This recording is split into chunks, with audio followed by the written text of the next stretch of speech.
मध्य प्रदेश के अभयारण्य पढ़ने हैं। अभी मैंने आपको बताया कि अभयारण्य जो है आपके वो किसी विशेष प्रजाति के जीव जंतु पक्षी को संरक्षित करने के लिए बनाया गया रिजर्व एरिया होता है। ठीक है, ऐसा क्षेत्र जहां पर विशेष प्रजाति के जीव जंतु पाए जाते हैं या उनको संरक्षित किया जाता है अभयारण्य कहलाता है। कई प्रकार के अभयारण्य होते हैं आपके, है ना। अपने मध्य प्रदेश में ही कई जीव जंतुओं को संरक्षित करने के लिए अलग अलग अभयारण्य बनाए गए हैं। तो उन्हीं को अपन देखेंगे यहाँ पर कि मध्य प्रदेश में कौन कौन से प्रमुख अभयारण्य हैं। कुल 32 अभयारण्य मध्य प्रदेश के अंदर है, 32 अभयारण्य है, जिसमें से मैंने कल आपको कुछ बताए थे। कुछ के संबंध में मैंने बताया था कि जिसमें 2 अभयारण्य आपका सोन चिड़ैया को संरक्षित करने के लिए है, 3 अभयारण्य घड़ियालों और मगरमच्छों के संरक्षण के लिए है, 1 अभयारण्य आपका डॉल्फिन मछली के लिए है। ऐसे कई अभयारण्य मध्य प्रदेश के अंदर हैं। तो उसको अभी अपन एक एक करके देखेंगे। मध्य प्रदेश के अभयारण्य जो महत्वपूर्ण अभयारण्य है उनको अभी अपन पढ़ेंगे। ठीक है, तो स्टार्ट करते हैं अपन। मध्य प्रदेश के अभयारण्य, कुछ इसके जनरल फैक्ट अपन पढ़ लेते हैं। वन्य जीव अभयारण्य का गठन किसी एक प्रजाति अथवा कुछ विशिष्ट प्रजातियों के जीवों के संरक्षण के लिए किया जाता है। यानी एक प्रजाति या एक से ज्यादा प्रजाति के जीव जंतुओं के संरक्षण के लिए इसका गठन किया जाता है वन्य जीव अभयारण्य का। मध्य प्रदेश का प्रथम अभयारण्य कान्हा किसली था, जिसे 1933 में अभयारण्य घोषित किया गया था। कब? 1933 में। ब्रिटिश रूल के दौरान ही इसको अभयारण्य घोषित किया गया था, 1933 में। वर्तमान समय में मध्य प्रदेश में कुल 32 अभयारण्य हैं, जिनमें 2 खरमोर पक्षी के संरक्षण के लिए हैं, 2 सोन चिड़ैया के लिए बनाए गए हैं और 3 घड़ियाल अभयारण्य शामिल हैं।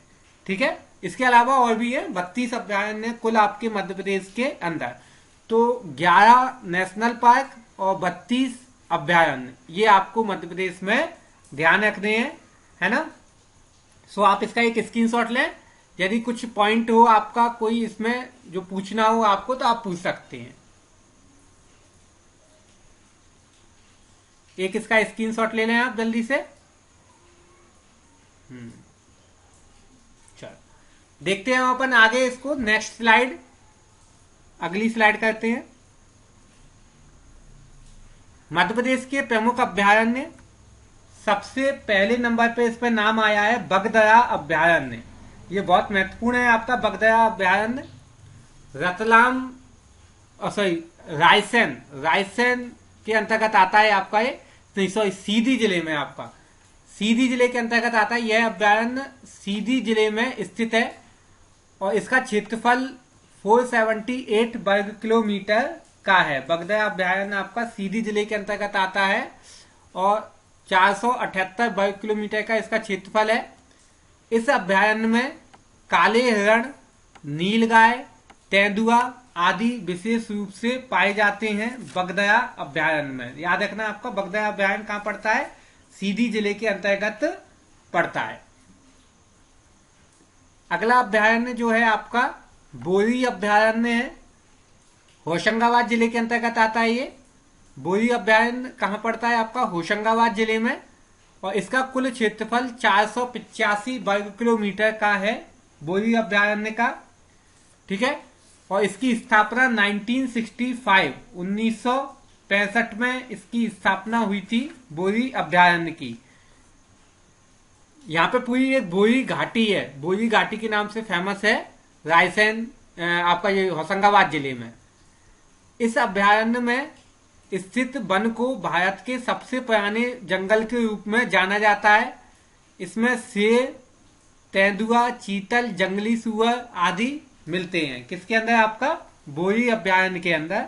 तो बोरी अभयारण्य के अंदर जो जंगल है आपका, वो भारत का सबसे पुराना जंगल इसको जाना जाता है, उसके रूप में इसको जाना जाता है। 485 वर्ग किलोमीटर का कुल इसका क्षेत्रफल है। होशंगाबाद जिले में स्थित है। ठीक है, शेर, तेंदुआ, चीतल, जंगली सुअर, गौर, हिरण आदि इसमें आपको प्राप्त होते हैं बोरी अभयारण्य के अंतर्गत। तो ये 2 अभयारण्य मैंने आपको बताए, बगदरा अभयारण्य जो कि सीधी जिले के अंतर्गत आता है और बोरी अभयारण्य जो कि होशंगाबाद जिले के अंतर्गत आता है। इनमें जिलों के नाम ही आते हैं आपके, ज्यादातर पूछा जाता है कि पर्टिकुलर अभ्यारण्य किस जिले में पड़ता है आपका। तो बगदया को आप कैसे याद कर सकते हो कि अपने को लाइन सीधी बनानी चाहिए, अगर सीधी नहीं बनाएंगे तो क्या हो जाएगी, भगदड़ मच जाएगी। तो भगदड़ से आप बगदया याद कर सकते हो कि अगर सीधी लाइन नहीं होगी तो भगदड़ मच जाएगी। तो बगदया अभ्यारण्य आपका जो है कहां पर स्थित है, सीधी जिले में स्थित है। ठीक है। और बोरी अभ्यारण्य कहां पे है आपका, होशंगाबाद जिले में स्थित है। ये तो आपको पता ही होना चाहिए क्योंकि बोरी घाटी बहुत बड़ा क्षेत्र है आपका, जो कि होशंगाबाद के अंतर्गत आता है, पचमढ़ी आदि के अंतर्गत ये क्षेत्र आता है आपका बोरी घाटी। पहले भी मैंने आपको इसको कई बार बताया है। तो ये आपके 2 अभ्यारण्य मैंने बताए हैं, इनका आप एक स्क्रीनशॉट लो और यदि कोई क्वेश्चन पूछना है इससे संबंधित तो आप पूछ सकते हैं।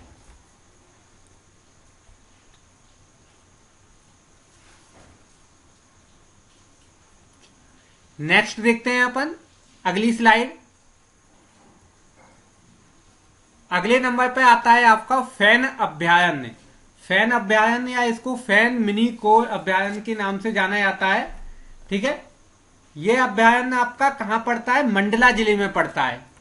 तो यह अभ्यारण्य मंडला जिले में स्थित है और इस अभ्यारण्य की स्थापना 1983 में हुई थी। तो ये आपका महत्वपूर्ण है, आपका फैन अभ्यारण्य मंडला जिले के अंतर्गत आता है। 1983 में इसको स्थापित किया गया था और इसका क्षेत्रफल है आपका 110.7 वर्ग किलोमीटर। किसका, आपका फैन अभ्यारण्य का क्षेत्रफल है 110.7 किलोमीटर, मंडला जिले में स्थित है। इसमें शेर, तेंदुआ, सांवर आदि जीव अपने को यहाँ पर मिलते हैं। शेर मिलता है, तेंदुआ, सांवर, चीतल, ये सब आपको यहाँ पर मिलते हैं। अगले नंबर पे आता है आपका गांधी सागर अभ्यारण्य। गांधी सागर अभ्यारण्य काफी फेमस है। गांधी सागर बांध का नाम आपने सुना होगा। गांधी सागर बांध कहाँ पे है आपका, रतलाम जिले में है गांधी सागर बांध। तो ये गांधी सागर अभ्यारण्य भी आपका जो है रतलाम मंदसौर जिले में, मंदसौर जिले में है और मंदसौर जिले में ही आपका जो है गांधी सागर अभ्यारण्य स्थित है। तो मंदसौर जिले में स्थित है और इसका कुल क्षेत्रफल 224.65 वर्ग किलोमीटर है गांधी सागर अभ्यारण्य का। यहाँ पर नील गाय, चिंकारा, तेंदुआ आदि का संरक्षण किया जाता है। ठीक है। इसके संबंध में एक फैक्ट है कि गांधी सागर अभ्यारण्य को चंबल नदी 2 भागों में बांटती है ना, ये आपको ध्यान में रखना है। गांधी सागर अभ्यारण्य को कौन सी नदी, चंबल नदी। यहाँ पे नाम नहीं लिखा हुआ है, आप लिख लेना। चंबल नदी बीच में से गुजरती है और इस अभ्यारण्य को 2 भागों में बांटती है, गांधी सागर अभ्यारण्य को। तो ये तथ्य आपको ध्यान रखना है। ठीक है। आपको निश्चित सी बात है, गांधी सागर बांध चंबल नदी पर बना हुआ है मंदसौर जिले में।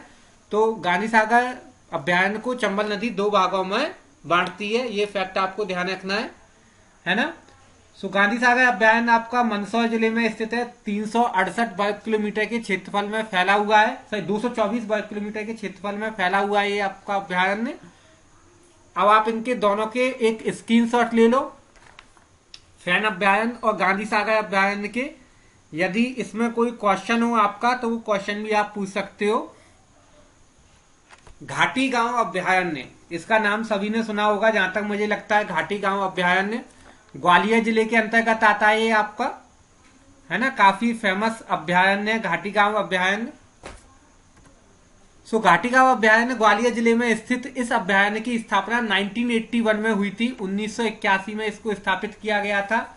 512 वर्ग किलोमीटर का इसका क्षेत्रफल है घाटी गांव अभ्यारण्य का। इस अभ्यारण्य में शाह बुलबुल, सोन चिड़ैया और काले हिरण को संरक्षण प्राप्त है। मुख्य रूप से ये सोन चिड़ैया के लिए फेमस है आपका, सोन चिड़ैया संरक्षण के लिए फेमस है घाटी गांव अभ्यारण्य, जो कि ग्वालियर जिले में स्थित है। अगला है, इसमें नाम आपका घाटी गांव से ही लगा हुआ है, कयरा अभ्यारण्य, जो कि आपका 1981 में बना था। शिवपुरी जिले में आता है। शिवपुरी जिले में कयरा तहसील में स्थित है आपका कयरा अभ्यारण्य और इसका जो कुल क्षेत्रफल है वो 202 वर्ग किलोमीटर का है। कयरा अभ्यारण्य का क्षेत्रफल कितना है आपका, कुल 202 वर्ग किलोमीटर का है ना। और ये अभ्यारण्य भी आपका किसके लिए फेमस है? सोन चिड़ैया के संरक्षण के लिए फेमस है आपका, है ना। सोन चिड़ैया, चीतल, चिंकारा और भारतीय उल्लू यहाँ पर मिलते हैं। भारतीय उल्लुओं के लिए ये उनका संरक्षण यहाँ पे है। और यहाँ पे महुआ और भगीरथी नदी प्रवाहित होती हैं, ये भी लिख लेना। इस अभ्यारण्य के मध्य से महुआ नदी और भगीरथी नदी, ये दो नदियां प्रवाहित होती हैं। ठीक है, नदियों के, क्योंकि क्वेश्चन ऐसे ही बनते हैं आपके, ये नदी किस अभ्यारण्य में से बहती है, कौन सी सड़क निकल रही है, सड़क का नाम कई बार आता है, जीव जंतुओं का नाम आता है, तो इस तरह के क्वेश्चन आपके बनते हैं। तो ये दो अभ्यारण्य है मध्य प्रदेश के अंदर, घाटी गांव और आपका कया अभ्यारण्य। ये दोनों अभ्यारण्य सोन चिड़ैया के लिए फेमस है। सोन चिड़ैया के संरक्षण के लिए इनको बनाया गया है। ठीक है, तो ये काफी फेमस है सोन चिड़ैया के संरक्षण के लिए। और सोन चिड़ैया को आपका द ग्रेट इंडियन बस्टर्ड बोला जाता है। इंग्लिश में क्या बोला जाता है सोन चिड़ैया को? ग्रेट इंडियन बस्टर्ड के नाम से जानी जाती है सोन चिड़ैया। तो उसके संरक्षण के लिए ये अभ्यारण्य फेमस है। अब आप इसका एक स्क्रीनशॉट ले लें जल्दी से, फिर मैं अगली स्लाइड बताता हूं आपको। अगले नंबर पे है आपका कैन अभ्यारण्य। कैन अभ्यारण्य मैंने आपको पहले ही बताया था, कैन नदी छतरपुर में पड़ती है। तो ये अभ्यारण्य भी आपका छतरपुर पन्ना की सीमा पर स्थित है। ठीक है, और ये एक जल अभ्यारण्य है। कैसा अभ्यारण्य है आपका? जल अभ्यारण्य है, यानी नदी पर स्थित है, जो कि छतरपुर और पन्ना में स्थित है। इसकी स्थापना 1981 में की गई थी, 1981 में की गई थी। इसका कुल क्षेत्रफल जो है आपका 45 वर्ग किलोमीटर का इसका क्षेत्रफल है कैन अभ्यारण्य का। ठीक है, काफी इंपोर्टेंट है आपका कैन अभ्यारण्य, 45 वर्ग किलोमीटर का क्षेत्रफल है। और ये अभ्यारण्य जो है आपका किसके लिए प्रसिद्ध है? घड़ियाल और मगरमच्छ के संरक्षण के लिए काफी प्रसिद्ध है ये अभ्यारण्य, कैन अभ्यारण्य। ये आपको ध्यान में रखना है, घड़ियालों के संरक्षण के लिए काफी फेमस है, छतरपुर पन्ना की सीमा पर स्थित है, 45 वर्ग किलोमीटर का इसका क्षेत्रफल है। ठीक है, घड़ियालों के संरक्षण के लिए 3 अभ्यारण्य है मध्य प्रदेश के अंदर, चंबल अभ्यारण्य, कैन अभ्यारण्य और एक आपका जो है सोन नदी पर सोन घड़ियाल अभ्यारण्य बना हुआ है। तो ये 3 अभ्यारण्य जो है आपके फेमस है घड़ियालों के संरक्षण के लिए। अगला अभ्यारण्य का नाम है खिवनी अभ्यारण्य। खिवनी अभ्यारण्य आपका जो है देवास जिले के अंतर्गत आता है। ठीक है, देवास जिले 1995 में देवास जिले में इसको बनाया गया था। और इसका क्षेत्रफल 143.77 वर्ग किलोमीटर है इसका क्षेत्रफल। इसमें तेंदुआ, सांवर, चीतल आदि जीव जंतु पाए जाते हैं, नीलगाय, हिरण। अब ये नीलगाय हिरण तो ऐसा है कि सभी जंगलों में पाई जाती हैं, है ना। तो ये आपका खिवनी अभ्यारण्य है। इस अभ्यारण्य से बालगंगा नदी का उद्गम हुआ है। ये एक महत्वपूर्ण तथ्य है जो इसमें याद करना है अपने को। बालगंगा नदी का उद्गम हुआ है इस अभ्यारण्य से, जिस पर शंकर खो जलप्रपात स्थित है। ये शंकर खो जलप्रपात में जब आपको जलप्रपात पढ़ाया था उस समय पर मैंने आपको शंकर खो जलप्रपात के संबंध में बताया था। ठीक है, शंकर खो जामनेर जलप्रपात नाम है इसका पूरा। और ये आपका जो है बालगंगा नदी पर स्थित है, जो कि खिवनी अभ्यारण्य के सीमा के अंतर्गत आता है।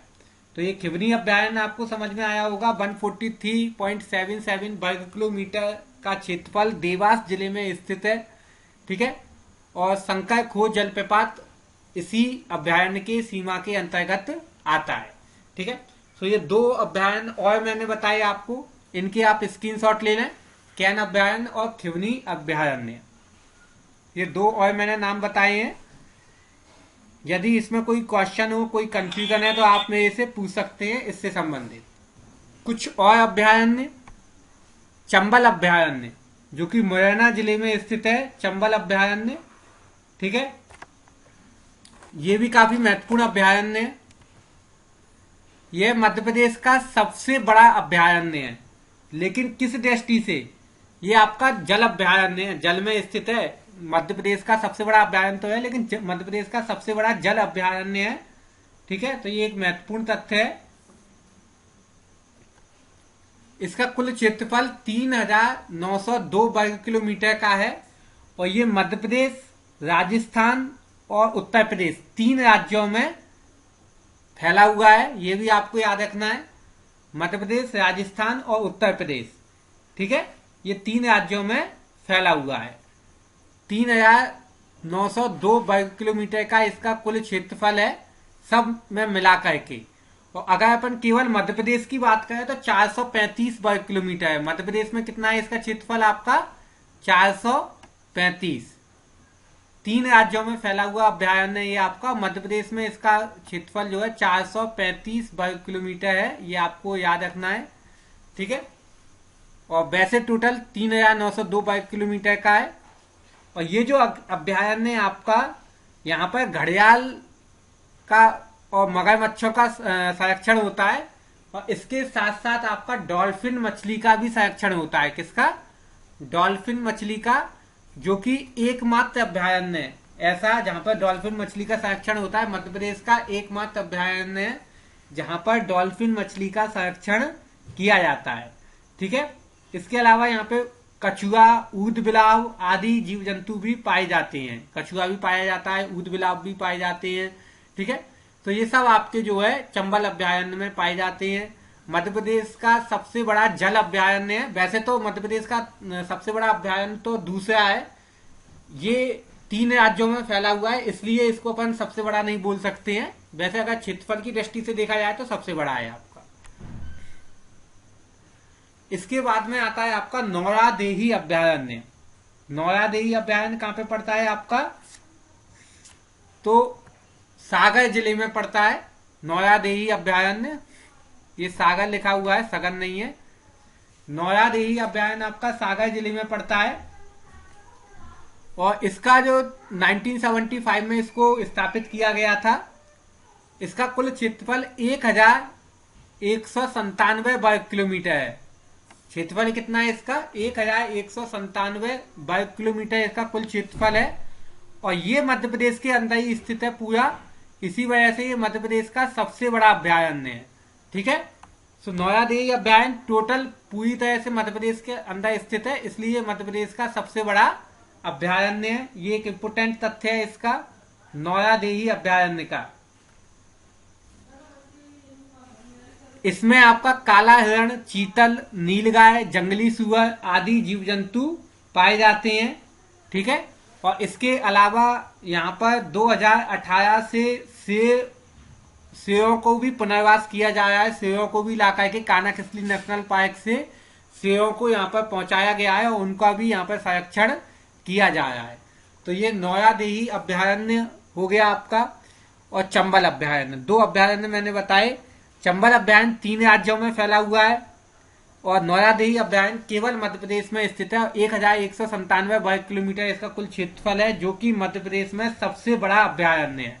ठीक है, मध्य प्रदेश का सबसे बड़ा अभ्यारण्य कौन सा है? नौरादेही अभ्यारण्य। तो ये आपको समझ में आया होगा।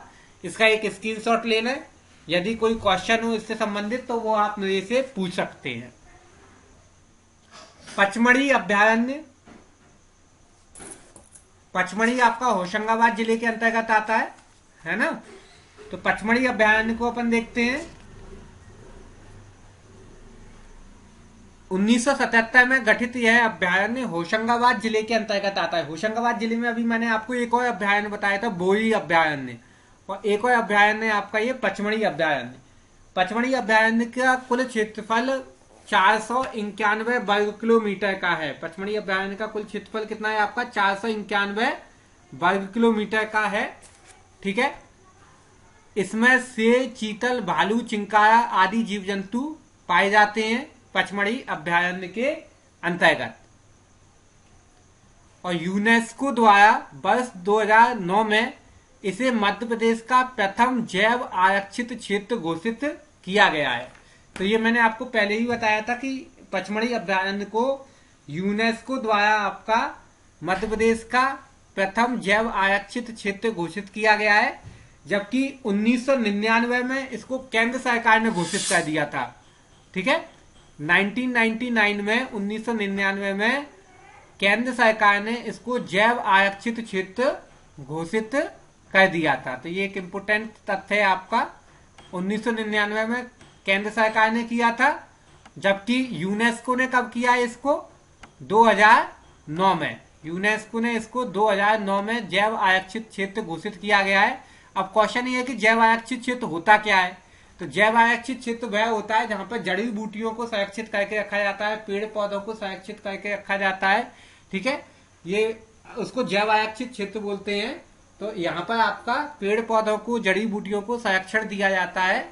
तो ये आपका यूनेस्को द्वारा घोषित 2009 में प्रथम जैव आरक्षित क्षेत्र है। अगला पॉइंट देखते हैं अपन इसमें, पनपठा अभयारण्य। अगला अभयारण्य है आपका पनपठा अभयारण्य। पनपठा अभयारण्य कहाँ है आपका? शहडोल उमरिया जिले की सीमा पर स्थित है। और इस अभयारण्य की स्थापना 1983 में हुई थी, 1983 में हुई थी पनपठा की स्थापना। और इसका कुल क्षेत्रफल 245 वर्ग किलोमीटर का है। कितना है आपका? 245 वर्ग किलोमीटर का इसका कुल क्षेत्रफल है पनपठा अभयारण्य का। इस अभयारण्य में शेर, तेंदुआ, चिंकारा आदि जीव जंतु पाए जाते हैं पनपठा अभयारण्य में, ठीक है। तो ये दो और अभयारण्यों के नाम मैंने बताए हैं आपको। कौन कौन से? पचमढ़ी, जो कि मध्य प्रदेश का पहला जैव आरक्षित क्षेत्र है, 2009 में घोषित किया है यूनेस्को ने, 1999 में घोषित किया है केंद्र सरकार ने, ठीक है। और पनपठा अभयारण्य जो कि शहडोल उमरिया जिले में स्थित है आपका, 1983 में स्थापित है, 245 वर्ग किलोमीटर का क्षेत्रफल है। और शेर, तेंदुआ, चिंकारा आदि जीव जंतु यहाँ पर पाए जाते हैं पनपठा अभयारण्य में, है ना। इन दोनों को आप नोट कर लें, स्क्रीनशॉट ले लें। यदि कोई क्वेश्चन हो इससे संबंधित तो वो आप मेरे से पूछे, है ना, यदि आपका कोई क्वेश्चन है इसमें तो।